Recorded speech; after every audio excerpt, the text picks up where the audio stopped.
Hello, everybody. Welcome back to my channel. Um, I just want to discuss an ongoing issue that's been going on. I hope everyone's doing well too, but I just want to discuss the ongoing situation that's going on right now with the stimulus package, the second stimulus package.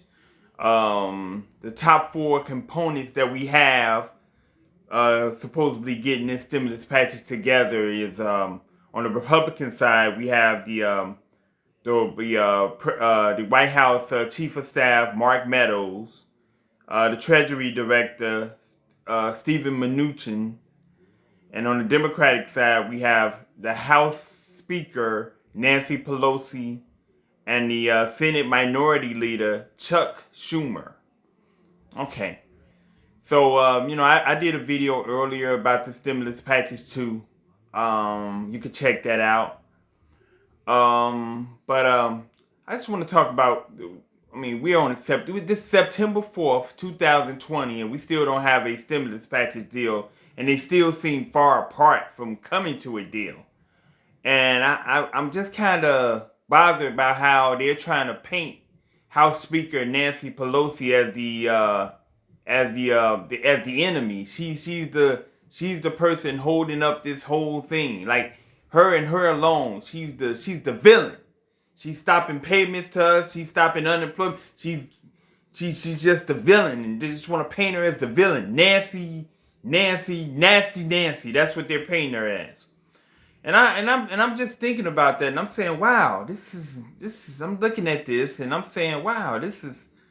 Why would they paint her and her alone as this nasty Nancy thing? And I'm looking at it.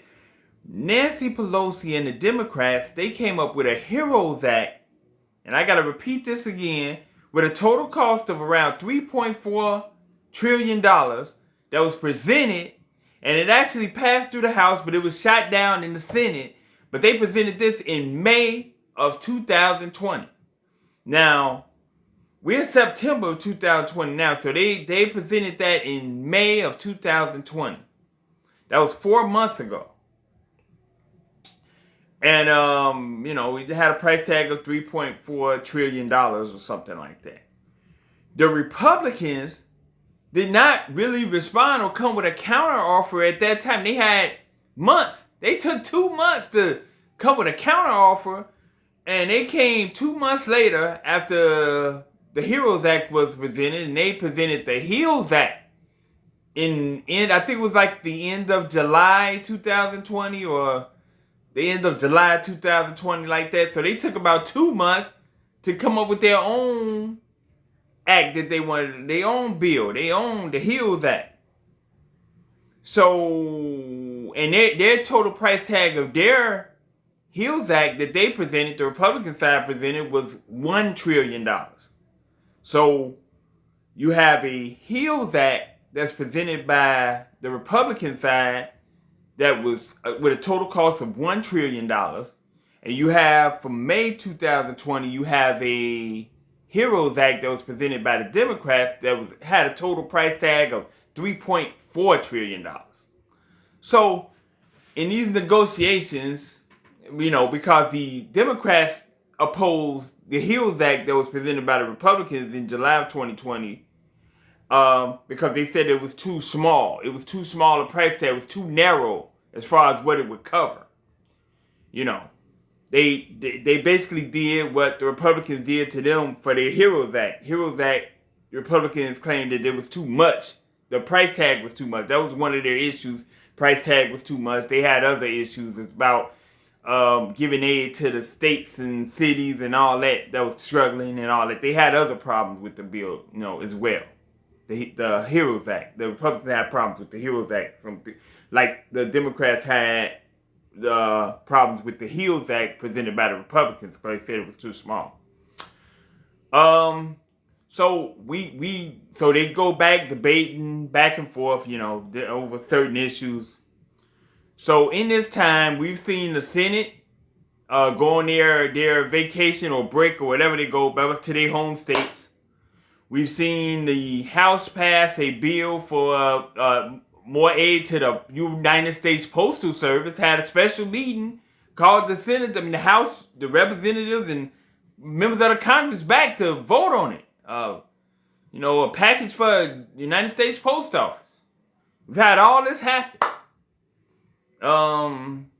We back and forth and everything.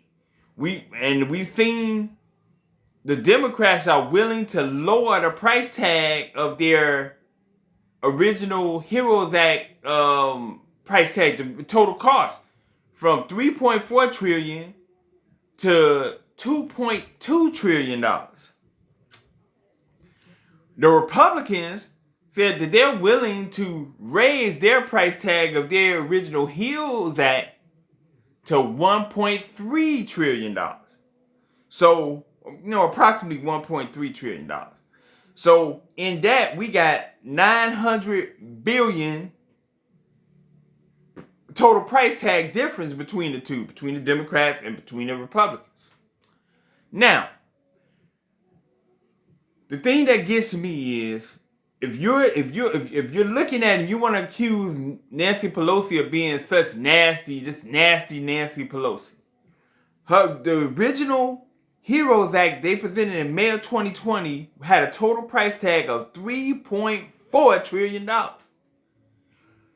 Nancy Pelosi herself said they are willing to compromise that total price tag down to $2.2 million. That's $2.2 trillion.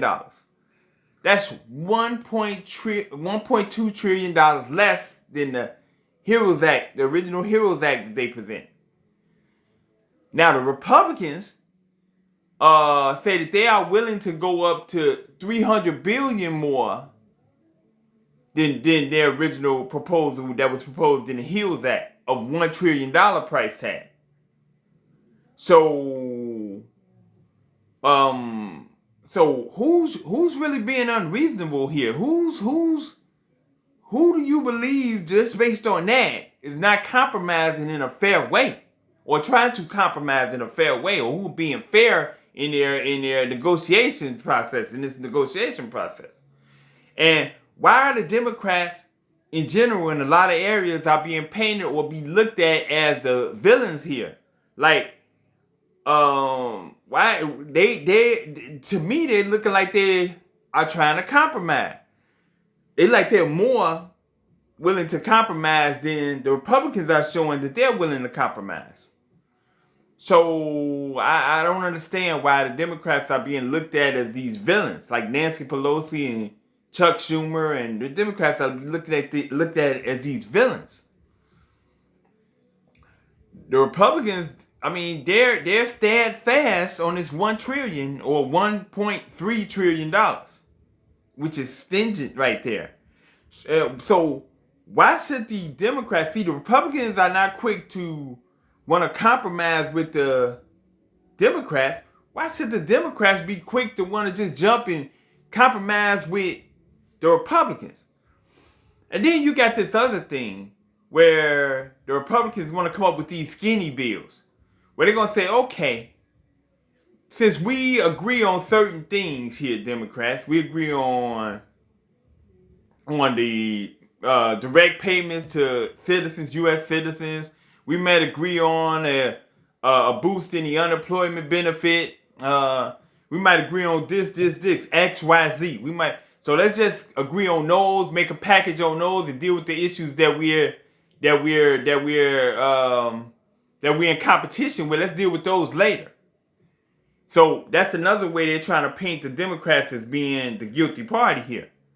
But think about it. If you were part of the Democratic Party and there was issues that you wanted to get in a stimulus package, why would I go with a skinny bill with them when we get a big bill and it's more expansive, it's more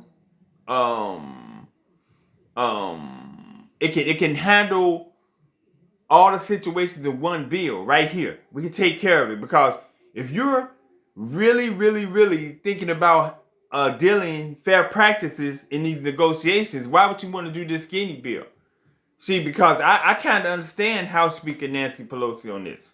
See, because the thing is, I could pass this skinny bill. The Republicans, I'm looking from the Republican side. I could get you to pass this skinny bill here, and then issues that are just as important as the issues that we agree on in this skinny bill can be ignored by the Republicans after this. They'll ignore it. That's what it looks like they're trying to do. They would totally ignore it. See, Republicans want to push this ideal, I believe, so they can look all good for the upcoming elections. Look, we tried to get money to you, the American people. It was the Democrats that stopped that because of X, Y, Z, and this and that. The Democrats tried to stop it. The Democrats wanted to do this. So they're trying to look good. They're just trying to look good, especially for this election.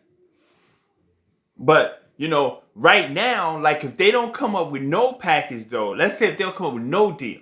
See, this is the reason for the skinny deal, I believe, that the Republicans trying to push, or they trying to play it out in the media that they open for a skinny deal.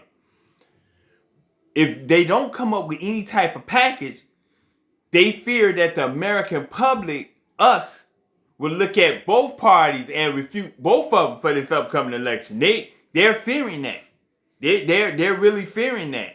And they're really playing into that, because if no package is reached, I don't care what the Republicans think they're pushing this ideal that we're trying to get money to y'all and the Democrats holding it up. Us, the American people, are likely to take it out on both parties. Anybody in sight, anybody that was in the meeting, anybody who was part of the meeting. So in turn, the Republicans are really trying to turn it around. So they're really playing politics. They're accusing the Democrats of playing politics, but the Republicans are not innocent in this playing politics thing. They're playing big time politics. Don't you believe otherwise? I really, I personally am against this skinny bill, and I'm with Nancy Pelosi and the Democrats to hold steadfast. We're in negotiations. You don't play, and I'm not rich or eternally rich or wealthy or anything, but I back Nancy Pelosi and the Democrats on this because this is a negotiation. I understand you got to play hardball in negotiations sometimes. Why should people say Nancy don't care about the American people? That could be true. Nancy Pelosi don't care. Democrats don't care. Well, we can say that all day long. On both sides, both sides of the aisle, Republicans and the Democrats. We can say that they're rich. They don't have our problems. I agree with you, but that's on both sides. So don't think just because they're in the heated negotiations that one party over the other don't care about us or the American people. Miss Pelosi probably had the same care for us, the American people, the working class, struggling Americans that the Republicans have. They probably had the same ideal on it. These are all rich people. These don't get it twisted. Both sides, they're both rich. They got money. More money than most of us. So in this negotiation, I understand this negotiation. I'm struggling like a lot of y'all out there as well. But like I said, I'm not finna just go and just accept what the Republicans' narrative they're trying to put out there and slander Nancy Pelosi. These Republicans seem to me they're trying to smear the Democrats and Nancy Pelosi, and the main reason that I see is for the upcoming election. They are trying to look good for this upcoming election. They're trying to put on a good public face, good public political face. Nancy Pelosi and Chuck Schumer and the Democrats, they want the Republicans to come to the table and do fair negotiations. I mean, think about it. If you're negotiating with somebody and your original proposal was $5 trillion, and the person you're negotiating with, original proposal was $2 trillion. If me at $5 trillion go down and willing to compromise at $3 trillion, but the other person that I'm negotiating with, their original proposal was $2 trillion, they're only willing to go up to 2.1 trillion. I mean, who would you say the onus is on to amend their total or amend their price tag? It's something.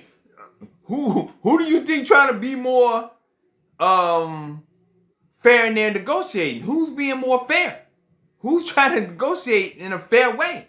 Who do you believe is trying to negotiate in a more fair way? I'll just leave that up to you. I'm just throwing that question out there. But I do think eventually they will get a deal, some type of package deal. Sometime definitely before the election. It will definitely be before the election. I absolutely believe that. The full Congress is expected to come back to the Washington next week. So apparently, we'll eventually get something. They'll eventually work something out.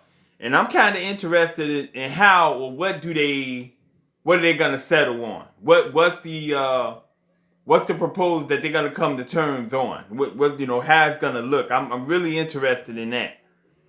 I watched several interviews from House Speaker Nancy Pelosi, and I don't think she's gonna back down from her position that she wants too much. I don't think she's gonna back down too much, especially if the Republicans keep trying to play this low undercut. Now, if the Republicans is willing to come up, and I think the Republicans would have to make their proposal somewhere in the 1.82 trillion type, 1.8 trillion to 2 trillion type of realm. I think for even the Democrats to talk seriously with them, or Nancy Pelosi to talk seriously with them, and that shouldn't be so unreasonable for the Republicans to do that. Their original proposal was price tag of 1 trillion. So I don't think it's unreasonable to expect them to come up to 800 billion or another, or at least another trillion to 2 trillion.